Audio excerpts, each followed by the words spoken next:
Magandang araw po mga kaprops. Dito tayo ngayon sa bayan ng Siniloan, Laguna. Meron akong ipapakita sa inyong property na for sale. Dalawang property po. Isang 3 hectares at saka isang 2 hectares mga kaprops.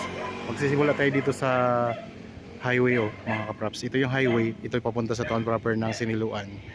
Tapos dito naman po sa kabila, sa kanan, ito po yung papunta sa town proper o papuntang probinsya ng Quezon. Papuntang Real mga kaprops. Tapos ito po, may kalsada tayo dito ang dadaanan. So tulad ng sinasabi ko, pupuntahan natin yung dalawang property na may sukat 2 hectares at saka 3 hectares. Pareho pong titulado. Mga kaprops, ako nga po pala si Bads, ang inyong laging kasama para sa virtual viewing sa mga property na i-offer namin.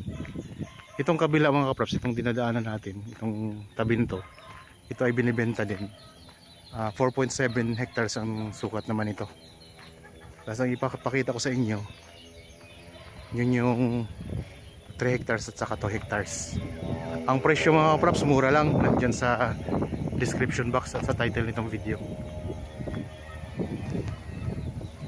Ito ay barangay road to mga kaprops.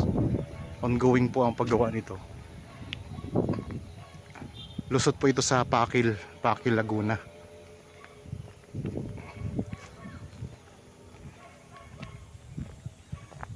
So, habang kayo po ay nagpapahinga at nagre-relax dyan sa inyong bahay, samahan nyo po ako, panoorin nyo itong video hanggang sa dulo. Yan. Meron tayong dadaan ng rough road. Naputol kasi doon ng kalsada mga props.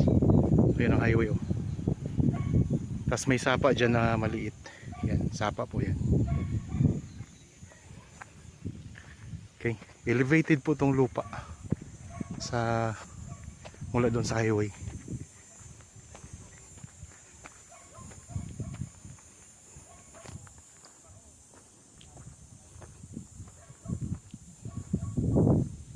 Saan ang simula?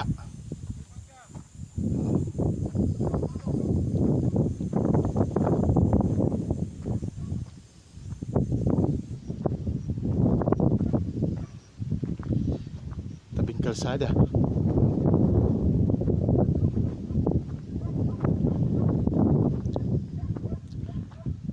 Nandyan pa ang heavy equipment.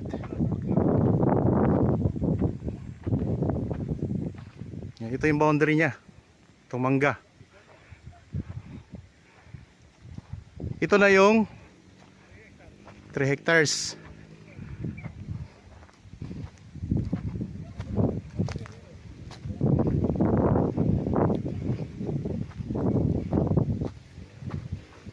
Ito yung 3 hectares mga props. Wala dito sa mangga.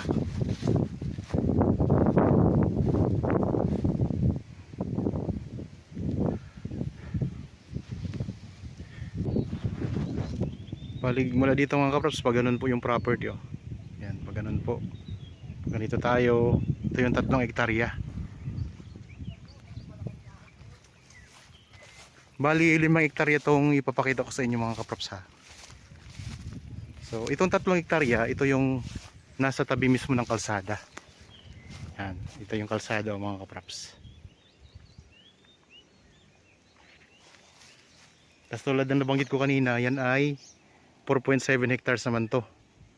Ito naman ay naka-frontage mismo sa kalsada ito mga kaprops, sa highway.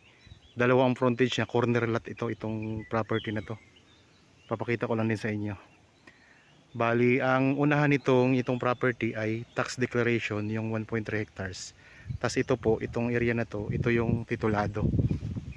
Nasa 3.4 hectares ang sukat naman ito. Tapos itong ngayon pupuntahan natin, bali 5 hektarya nga po itong nasa unahan. Yan, ito yung 3 hektarya. May mga tanim na santol, niyog.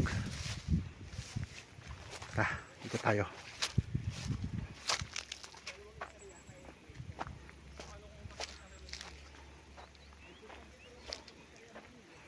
Yan, bali pagdating natin dito, lumiko yung kalsada.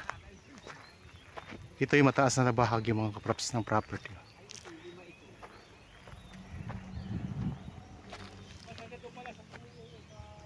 Ito ang 3 hektarya. Ito. Hanggang doon sa Doon sa may kulay berdeng dahon na yun, kulay green. Yung malaking kahoy. Hanggang doon yan. lampas pa sa truck. Oo. Malayo pa sa truck. Ayun, ang pinaka-boundary pa ganun mga props po nito. Yung kulay green ang dahon. Tapos ang 2 hektarya nasa likod nito. Tatlo ito. Ito ang 3 sa likod. Ang dalawa na sa likod. Tara. Yan. Sige mga kaprops, mula doon sa mangga. Yung manggang yun. Oh. Ito yung boundary ng 3 hektarya. Okay, pasokin na natin. May mga tanim din na niyog. Pasok na dito ang sasakyan ninyo.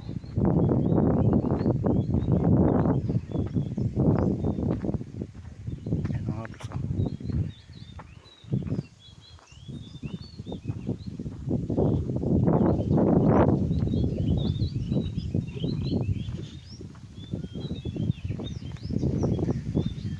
Malawak.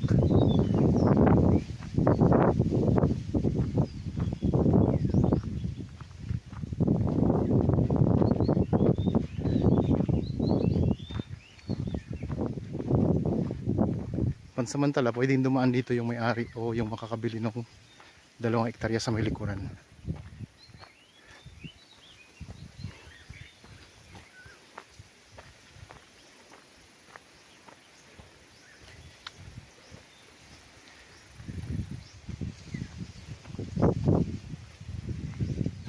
Yan, may linya na ng tubig. Tapos mayroon na din access dito ng kuryente. Malapit lang po kasi ito sa highway.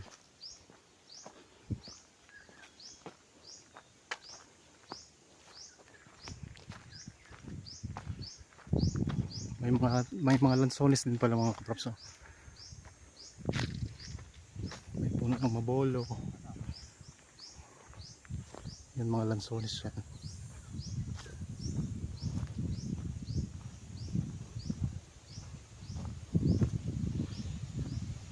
Mga rambutan. Yan, maraming rambutan. Oh.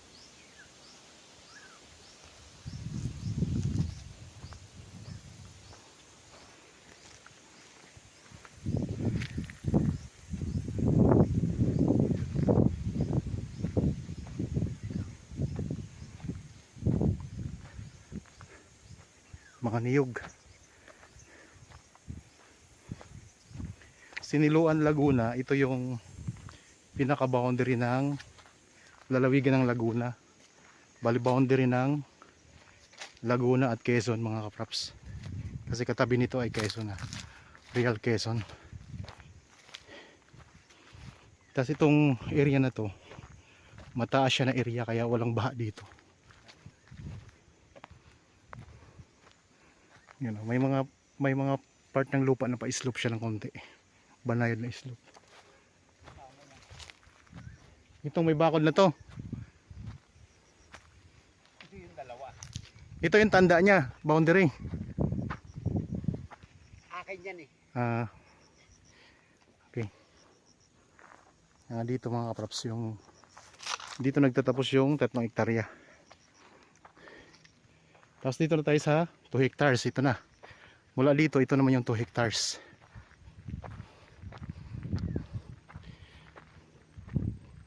Sa likod siya ng 3 hektarya.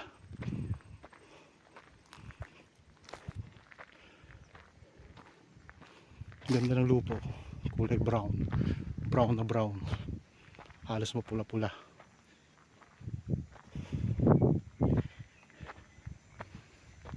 Galing yan. Hanggang doon sa may mga niyog na maliliit. Galing dito. Ito yung 2 hektarya. Doon sa mga niyog na maliliit na yun. Oh. Yan, may mountain views tayo. Tapos dito palalim. Yan. Palalim siya mga kaprops.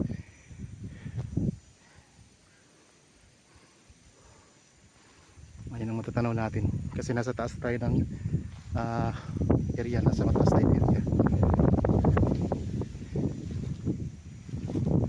Ikot ka lang camera dito. Makulimlim ng mga kaprops. Oh.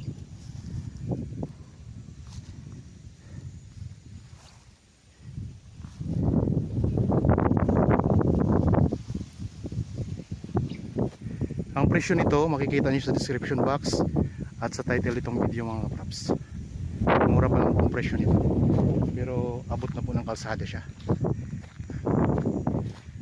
Bali itong dalawang ito ay dadaan tayo sa property yung 3 hektarya. Ang mismong natabing kalsada ay yung yung 3 hektarya mga kaprops. Pero kung gusto nyo bilhin, mura naman kasi pagsamahin nyo na ang pagbili. Ibig sabihin po, bilhin nyo na itong dalawang property na to. Yan, ulitin ko lang ha, dito tayo ngayon sa 2 hektaryang property.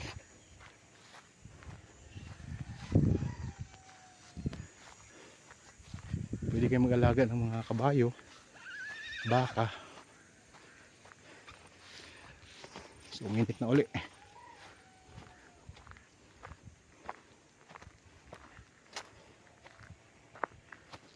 Ito may kabayo.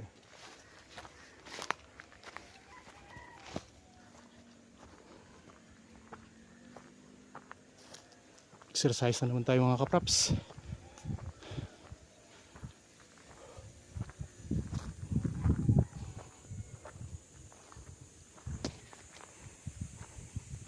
Tay, kuha tayo ng buko. Painom ng tubig. Ha? Overlooking Yan, may mga langka, may mga niyog. Diyan madalas pumupunta halos buwan. Itong mga niyog Napunta diyan si Ruben Padilla at si Bongo.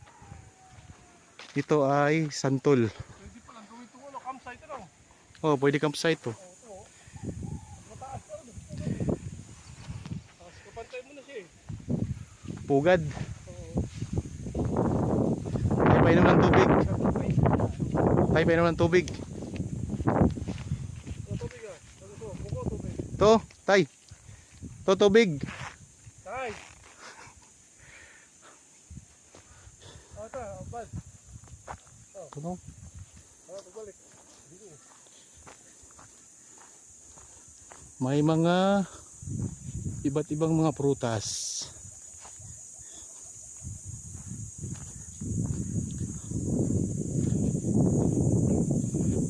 Dito pa-islop naman tayo ng konti. May mga mahogany.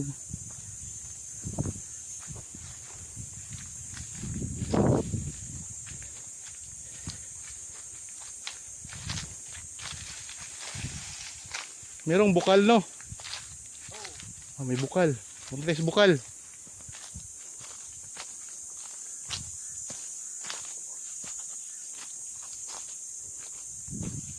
Ito mga mahogany mga kaprops.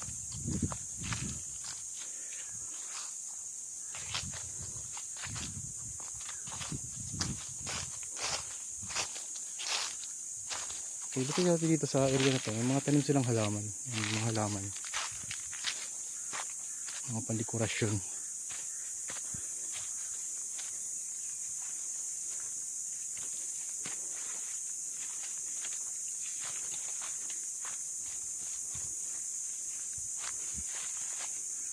Napagod na ako mga kaprops. Kulang sa resistensya. Pero exercise na rin to.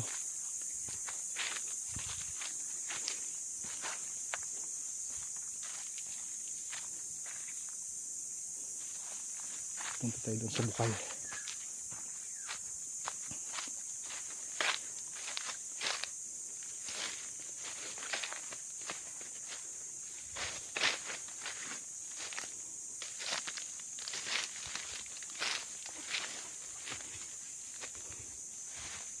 Ito mga kaprops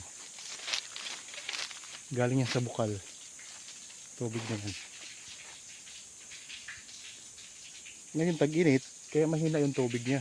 Pero pag tag-araw, mga kaprops, tag-ulan, malakas ang tubig nito. Yan.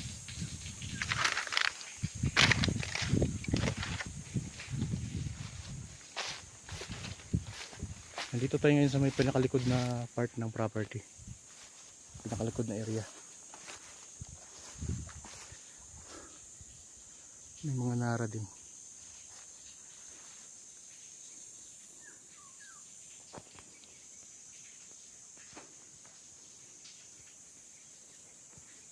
bukal. May mga saging din pala dito.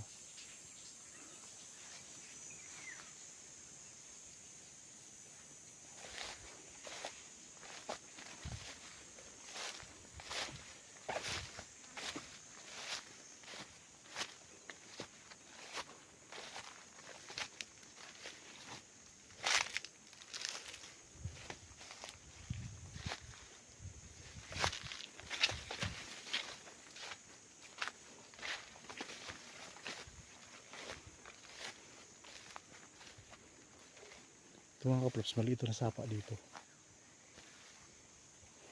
Walang tubig ngayon.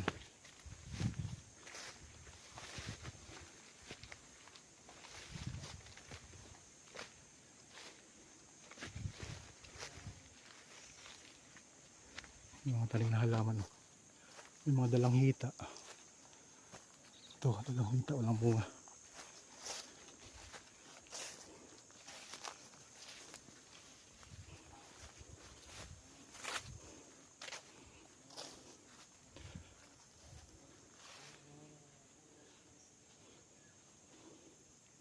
Ito yung pinakalikod.